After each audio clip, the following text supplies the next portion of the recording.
One of these, I got a little obsessed with mine. In fact, I got a little obsessed with all my stuff. Have you ever wondered where all the stuff we buy comes from and where it goes when we throw it out? I couldn't stop wondering about that, so I looked it up. And what the textbook said is that stuff moves through a system from extraction to production to distribution to consumption to disposal. Altogether, it's called the materials economy. Well, I looked into it a little bit more. In fact, I spent 10 years traveling the world, tracking where our stuff comes from and where it goes. And you know what I found out? That is not the whole story. There is a lot missing from this explanation. For one thing, this system looks like it's fine. No problem. But the truth is, it's a system in crisis.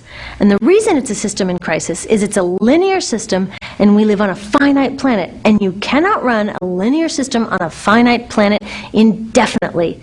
Every step along the way, this system is interacting with the real world. In real life, it's not happening on a blank white page. It's interacting with societies, cultures, economies, the environment.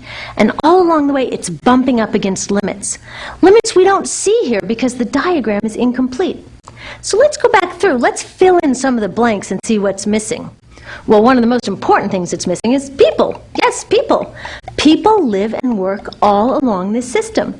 And some people in this system matter a little more than others. Some have a little more say. Who are they? Well, let's start with the government. Now, my friends tell me I should use a tank to symbolize the government, and that's true in many countries and increasingly in our own. After all, more than 50% of our federal tax money is now going to the military. But I'm using a person to symbolize the government because I hold true to the vision and values the government should be of the people, by the people, for the people. It's the government's job to watch out for us, to take care of us. That's their job. Then along came the corporation. Now the reason the corporation looks bigger than the government is that the corporation is bigger than the government. Of the 100 largest economies on Earth now, 51 are corporations. And as the corporation has grown in size and power, we've seen a little change in the government where they're a little more concerned in making sure everything's working out for those guys than for us. Okay, so let's see what else is missing from this picture. We'll start with extraction, which is a fancy word for natural resource exploitation, which is a fancy word for trashing the planet. What this looks like is we chop down the trees, we blow up mountains to get the metals inside, we use up all the water, and we wipe out the animals. So here we are running up against our first limit. We are running out of resources. We are using too much stuff. Now I know this can be hard to hear, but it's the truth, so we've got to deal with it. In the past 3 decades alone, 1/3 of the planet's natural resource base has been consumed. Gone. We are cutting and mining and hauling and trashing the place so fast that we're undermining the planet's very ability for people to live here. Where I live, in the United States, we have less than 4% of our original forests left. 40% of the waterways have become undrinkable. And our problem is not just that we're using too much stuff, but we're using more than our share. We have 5% of the world's population, but we're using 30% of the world's resources and creating 30% of the world's waste. If everybody consumed at US rates, we would need 3 to 5 planets. And you know what? We've only got 1. So my country's response to this limitation is simply to go take somebody else's. This is the third world, which some would say is another word for our stuff that somehow got on somebody else's land. So what does that look like? The same thing, trashing the place. 75% of global fisheries now are fished at or beyond capacity. 80% of the planet's original forests are gone. In the Amazon alone, we're losing 2,000 trees a minute. That is 7 football fields a minute. And what about the people who live here? Well, according to these guys, they don't own these resources, even if they've been living there for generations. They don't own the means of production, and they're not buying a lot of stuff. And in this system, if you don't own or buy a lot of stuff, you don't have value. So next, the materials move to production. And what happens there is we use energy to mix toxic chemicals in with the natural resources to make toxic contaminated products. There are over 100,000 synthetic chemicals in use in commerce today. Only a handful of them have even been tested for health impacts, and none have been tested for synergistic health impacts. That means when they interact with all the other chemicals we're exposed to every day. So we don't know the full impact on health and the environment of all these toxic chemicals, but we do know one thing: toxics in, toxics out. As long as we keep putting toxics into our industrial production systems, we're going to keep getting toxics in the stuff that we bring into our homes and workplaces and schools, and our bodies. Like BFRs, brominated flame retardants. They're a chemical that make things more fireproof, but they are super toxic. They're a neurotoxin. That means toxic to the brain. What are we even doing using a chemical like this? Yet we put it in our computers, our appliances, couches, mattresses, even some pillows. In fact, we take our pillows, we douse them in a neurotoxin, then we bring them home and put our heads on them for 8 hours a night to sleep. Now, I don't know, but it seems to me in this country with so much potential, we could think of a better way to stop our heads from catching on fire at night. Now, these toxics build up the food chain and concentrate in our bodies. Do you know what is the food at the top of the food chain with the highest level of many toxic contaminants? Human breast milk. That means that we've reached a point where the smallest members of our societies, our babies, are getting the highest lifetime dose of toxic chemicals from breastfeeding from their mothers. Is that not an incredible violation? Breastfeeding must be the most fundamental human act of nurturing. It should be sacred and safe. Now, breastfeeding is still best, and mothers should definitely keep breastfeeding, but we should protect it. They should protect it. I thought they were looking out for us. And of course, the people who bear the biggest brunt of these toxic chemicals are the factory workers, many of whom are women of reproductive age. They're working with reproductive toxins, carcinogens, and more. Now I ask you, what kind of woman of reproductive age would work in a job exposed to reproductive toxins except for a woman with no other option? And that's one of the beauties of this system. The erosion of local environments and economies here ensures a constant supply of people with no other option. Globally, 200,000 people a day are moving from environments that have sustained them for generations into cities, many to live in slums, looking for work, no matter how toxic that work may be. So you see, it's not just resources that are wasted along this system, but people too. Whole communities get wasted. Yep, toxics in, toxics out. A lot of the toxics leave the factories in products, but even more leave as byproducts or pollution. And it's a lot of pollution. In the US, our industry admits to releasing over 4 billion pounds of toxic chemicals a year. And it's probably a lot more because that's only what they admit. So that's another limit, because yuck, who wants to look at and smell 4 billion pounds of toxic chemicals a year? So what do? Move the dirty factories overseas, pollute someone else's land. But surprise, a lot of that pollution is coming right back at us, carried by wind currents. So what happens after all these natural resources are turned into products? Well, it moves here for distribution. Now, distribution means selling all the toxic contaminated junk as quickly as possible. The goal here is to keep the prices down, keep the people buying, and keep the inventory moving. How do they keep the prices down? Well, they don't pay the store workers very much, and they skimp on health insurance every time they can. It's all about externalizing the costs. What that means is that the real costs of making stuff aren't captured in the price. In other words, we aren't paying for the stuff we buy. I was thinking about this the other day. I was walking to work and I wanted to listen to the news, so I popped into a Radio Shack to buy a radio. I found this cute little green radio for $4.99.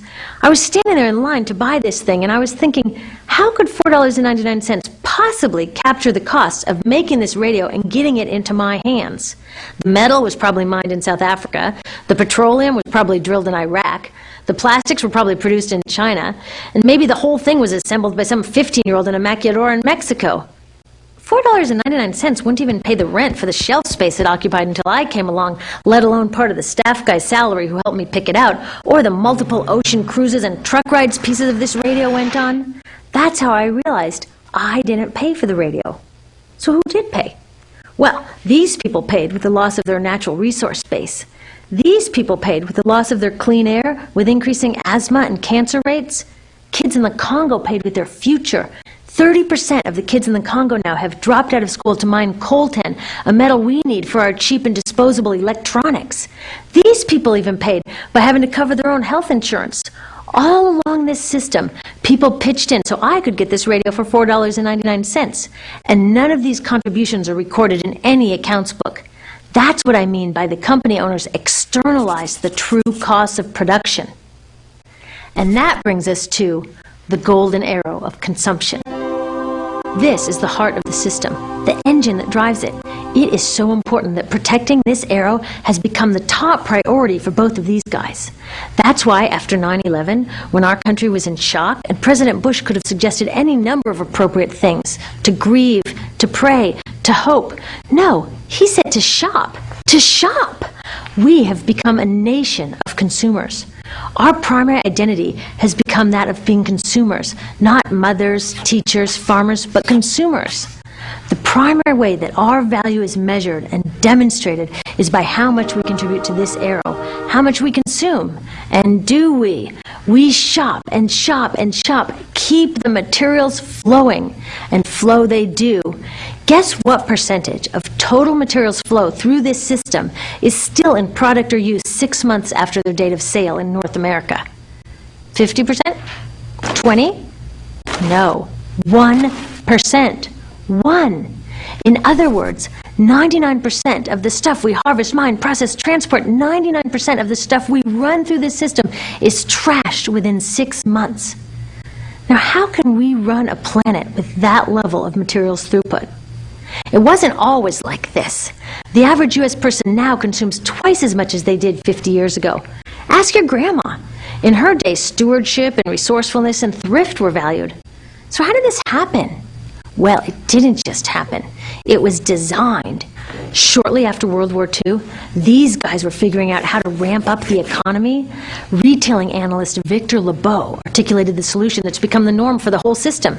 He said, our enormously productive economy demands that we make consumption our way of life, that we convert the buying and use of goods into rituals, that we seek our spiritual satisfaction, our ego satisfaction in consumption. We need things consumed, burned up, replaced, and discarded at an ever-accelerating rate. President Eisenhower's Council of Economic Advisors chairman said that the American economy's ultimate purpose is to produce more consumer goods. More consumer goods? Our ultimate purpose? Not provide health care or education or safe transportation or sustainability or justice? Consumer goods? How did they get us to jump on board this program so enthusiastically? Well, two of their most effective strategies are planned obsolescence and perceived obsolescence. Planned obsolescence is another word for designed for the dump. It means they actually make stuff to be useless as quickly as possible, so we'll chuck it and buy a new one. It's obvious with things like plastic bags and coffee cups, but now it's even big stuff. Mops, DVDs, cameras, barbecues even, everything. Even computers. Have you noticed that when you buy a computer now, the technology is changing so fast that in just a couple of years, it's actually an impediment to communication? I was curious about this, so I opened up a big desktop computer to see what was inside. And I found out that the piece that changes each year is just a tiny little piece in the corner. But you can't just change that one piece because each new version is a different shape. So you gotta chuck the whole thing and buy a new one. So I was reading industrial design journals from the 1950s when planned obsolescence was really catching on. These designers are so open about it. They actually discuss how fast can they make stuff break that still leaves the consumer having enough faith in the product to go out and buy another one. It was so intentional. But stuff cannot break fast enough to keep this arrow afloat. So there's also perceived obsolescence. Now, perceived obsolescence convinces us to throw away stuff that is still perfectly useful. How do they do that? Well, they change the way the stuff looks. So if you bought your stuff a couple of years ago, everyone can tell that you haven't contributed to this arrow recently. And since the way we demonstrate our value is contributing to this arrow, it can be embarrassing. Like, I've had the same fat white computer monitor on my desk for 5 years. My coworker just got a new computer. She has a flat, shiny, sleek monitor. It matches her computer, it matches her phone, even her pen stand. She looks like she's driving in Spaceship Central, and I look like I've got a washing machine on my desk. Fashion is another prime example of this. Have you ever wondered why women's shoe heels go from fat one year to skinny the next to fat to skinny? It's It's not because there's some debate about which heel structure is the most healthy for women's feet. It's because wearing fat heels in a skinny heel year shows everybody that you haven't contributed to that era as recently, so you're not as valuable as that person in skinny heels next to you, or more likely in some ad. It's to keep us buying new shoes. Advertisements and media in general plays a big role in this. Each of us in the U.S. is targeted with over 3,000 advertisements a day. We see more advertisements in 1 year than people 50 years ago saw in a lifetime. And if you think about it, what's the point of an ad except to make us unhappy with what we have? So 3,000 times a day, we're told our hair is wrong, our skin is wrong, our clothes are wrong, our furniture is wrong, our car is wrong. We are wrong, but it can all be made right if we just go shopping. Media also helps by hiding all of this and all of this. So the only part of the materials economy we see is the shopping. The extraction, production, and disposal all happens outside of our field of vision. So in the U.S., we have more stuff than ever before, but polls show that our national happiness is actually declining. Our national happiness peaked in the 1950s, the same time that this consumption mania exploded.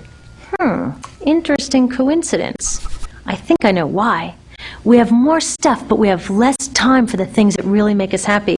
Friends, family, leisure time. We're working harder than ever. Some analysts say we have less leisure time than any time since feudal society. And do you know what the two main activities are that we do with the scant leisure time we have? Watch TV and shop. In the US, we spend 3 to 4 times as many hours shopping as our counterparts in Europe do.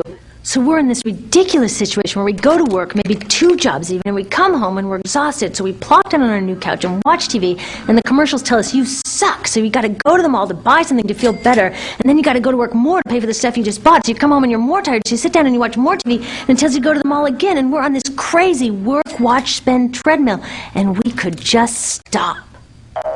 So in the end, what happens to all the stuff we buy anyway? At this rate of consumption, it can't fit into our houses, even though the average house size has doubled in this country since the 1970s.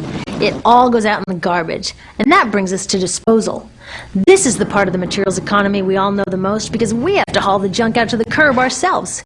Each of us in the United States makes 4.5 pounds of garbage a day. That's twice what we each made 30 years ago. All of this garbage either gets dumped in a landfill, which is just a big hole in the ground, or if you're really unlucky, first it's burned in an incinerator and then dumped in the landfill. Either way, they both pollute the air, land, water, and don't forget, change the climate. Incineration is really bad. Remember those toxics back in the production stage? Well, burning the garbage releases the toxics up into the air. Even worse, it makes new super toxics, like dioxin. Dioxin is the most toxic man-made substance known to science, and incinerators are the #1 source of dioxin. That means that we could stop the #1 source of the most toxic man-made substance known just by stopping burning the trash. We could stop it today. Now, some companies don't want to deal with building landfills and incinerators here, so they just export the disposal too. What about recycling? Does recycling help? Yes, recycling helps. Recycling reduces the garbage at this end, and it reduces the pressure to mine and harvest new stuff at this end. Yes, yes, yes, we should all recycle, but recycling is not enough. Recycling will never be enough for a couple reasons. First, the waste coming out of our houses is just the tip of the iceberg. For every 1 garbage can of waste you put out on the curb, 70 garbage cans of waste were made upstream just to make the junk in that 1 garbage can you put out on the curb. So even if we could recycle 100% of the waste coming out of our households, it doesn't get to the core of the problems. Also, much of the garbage can't be recycled, either because it contains too many toxics or it's designed not to be recyclable in the first place. Like those juice packs, where they have layers of metal and paper and plastic all smushed together, you can never separate those for true recycling. So you see, it is a system in crisis. All along the way, we are bumping up against limits. From changing climate to declining happiness, it's just not working. But the good thing about such an all-pervasive problem is that there are so many points of intervention.